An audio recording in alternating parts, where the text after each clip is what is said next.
আরজিকরের দিকে অবশ্যই আমরা নজর রাখবো, কারণ মুখ্যমন্ত্রী মমতা বন্দ্যোপাধ্যায় গতকাল মেয়ো রোড থেকে প্রচ্ছন্ন হুঁশিয়ারি দিয়েছিলেন জুনিয়র চিকিৎসক যারা আন্দোলন করছেন তাদের কাজে ফেরান। অন্যদিকে সিআইএসএফ আরজিকরের নিরাপত্তার দায়িত্বে রয়েছে, কিন্তু সেই নিরাপত্তার দায়িত্ব থাকা সিআইএসএফ আধিকারিকদের নিয়ে খুশি নয় আরজিকরের পড়ুয়ারা। অন্যদিকে আরজিকরের নিরাপত্তায় বেশ কিছু বদল হতে পারে আজ থেকেই। সব মিলিয়ে সেখানকার গোটা বিষয়টা অবশ্যই জানার চেষ্টা করব। কথা বলবো আমাদের প্রতিনিধি নাজিয়া রহমান, সরাসরি রয়েছেন সেখান থেকে। নাজিয়া,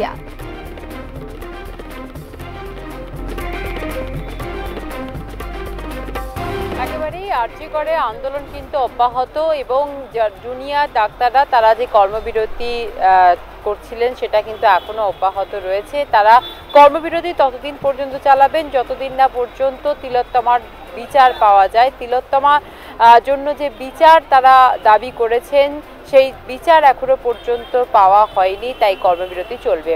নিরাপত্তার ব্যবস্থা জোরদার করতে যেমন কলকাতা পুলিশ আছে তেমনই কিন্তু সিআইএসএফ আছে এবং সিআইএসএফ এর গেটের মধ্যে আমরা এই মুহূর্তে মেন গেটে দাঁড়িয়ে আছি এবং সেখানে যেটা দেখা যাচ্ছে যে সিআইএসএফ এর যারা বাহিনী সেই বাহিনীর লোকজন আছেন এবং পাশাপাশি কলকাতা পুলিশের লোকজনও রয়েছেন এবং 14 তারিখের পর থেকে 14ই আগস্ট যে ঘটনা ঘটেছে সেই 14ই আগস্টের পর থেকে কিন্তু আরজিকরের নিরাপত্তা আরও জোরদার করা হয়েছে। তার কারণ 14 তারিখ মধ্যরাতে বহিরাগতরা যেভাবে তাণ্ডব চালিয়েছিলেন, আমি দেখাবার চেষ্টা করবো যে এমার্জেন্সি যে জরুরি বিভাগ সেখানে যেভাবে তাণ্ডব চালিয়েছিলেন বহিরাগতরা, তাতে কিন্তু এমার্জেন্সি প্রায় ভগ্ন দশার পরিণত হয়েছে এবং এখানে আর এখন চিকিৎসা হচ্ছে না, পাশে জরুরি চিকিৎসা দেওয়া হচ্ছে।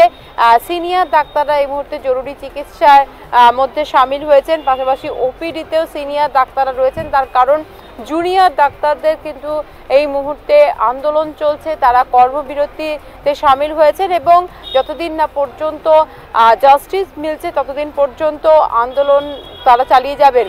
গতকালকে মুখ্যমন্ত্রী মমতা বন্দ্যোপাধ্যায় তিনি আহ্বান জানিয়েছেন যাতে জুনিয়র ডাক্তাররা কাজে যোগদান করেন এবং তবে এখনো পর্যন্ত কিন্তু জুনিয়র ডাক্তারদের তরফ থেকে কোনো রকম এ বিষয়ে সিদ্ধান্ত নেওয়া হয়নি। পাশাপাশি নিরাপত্তার বিষয়টি আমি আরেকবার বলবো যে সিআইএসএফ এর তরফ থেকে কিন্তু নিরাপত্তাকে আরও জোরদার করার জন্য যেটা জানা যাচ্ছে যে এই বডি ক্যাম্প তারা লাগাবেন এবং বডি ক্যামের মাধ্যমে কিন্তু যদি কোথাও কোনো রকম কোনো ঘটনা ঘটে তাহলে কিন্তু সেই বডি ক্যামের মাধ্যমে সহজে যাতে প্রমাণ পাওয়া যায়। আমি একবার ছবিটা দেখাতে বলবো, নিরাপত্তা যারা আছেন এই মুহূর্তে সেই ছবিগুলো আমি দেখাতে বলবো যে নিরাপত্তা কতটা জোরদার রয়েছে।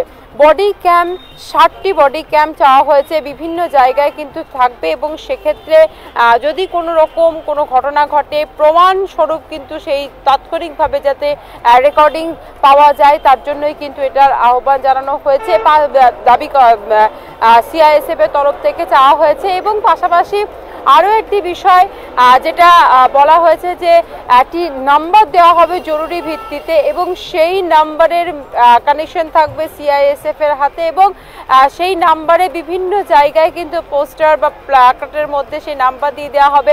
হাসপাতালের নার্স বা স্টাফ বা ডক্টর যাদেরই কোনো রকম প্রয়োজন হবে সেই নাম্বারে কল করার পরে সেখানে তাৎক্ষণিকভাবে পৌঁছে যাবেন কেন্দ্রীয় বাহিনীর দল এবং তাদের নিরাপত্তা সুনিশ্চিত করবেন বা কোনো জরুরি দরকার হলে পরে সেখানে তারা চলে যাবেন। তার জন্য কিন্তু এই ব্যবস্থা করা হয়েছে। ইতিমধ্যে যেটা জানা যাচ্ছে যে সিম পাওয়া গেছে, কিন্তু খুব দ্রুততার সঙ্গে এই পরিষেবা চালু হবে। পাশাপাশি এই যে বডি ক্যাম্পের ক্ষেত্রে কর্তৃপক্ষের কাছে এই বডি ক্যাম্প চাওয়া হয়েছে কেন্দ্রীয় বাহিনীর তরফ থেকে এবং হাসপাতাল কর্তৃপক্ষ ইতিমধ্যে এটা নিয়ে স্বাস্থ্য ভবনের সঙ্গে কথা বলবেন এবং খুব দ্রুততার সঙ্গে যেটি এটিও কার্যকর হয় সেটিকেও কিন্তু দেখা হচ্ছে। একেবারে নজর থাক না যে আপাতত তোমাকে ধন্যবাদ। অর্থাৎ সার্বিকভাবে আরজিকরের নিরাপত্তার বিষয়টা যথেষ্ট গুরুত্ব দিয়ে দেখছেন সিআইএসএফ আধিকারিকরা এবং 7টি বডি ক্যাম্প চাওয়া হয়েছে এবং সেগুলো বিভিন্ন জায়গাতে তারা লাগাতে চান, অর্থাৎ যাতে কোনোভাবে কোনো রকমভাবে যাতে কোনো ফাঁকফোকর না থাকে নিরাপত্তার বিষয়টা, সে বিষয়ে তারা খতিয়ে দেখছেন। অন্যদিকে একটি নাম্বার চালু করা হবে এবং তৎক্ষণাৎ যাতে কোনো রকম কোনো অভিযোগ আসলে সেই নাম্বারে ফোন করতে পারেন যিনি অভিযোগকারী তিনি।